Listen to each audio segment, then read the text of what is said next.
Welcome. In front of me I have TCL 20 Pro, and today I will show you how you can install your iPhone keyboard on this smartphone. I mean how you can get iPhone keyboard. So we are going to use external application from the Play Store, and you have to simply tap on the search wheel and type green Apple keyboard.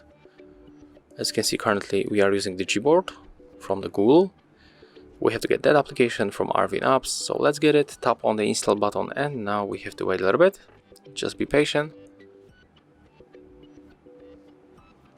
Okay, and as you can see, it was very fast, so we can simply open that application, and at the first we have to tap onto enabling the settings at the first step, tap on the switcher and then click OK for the 2 times.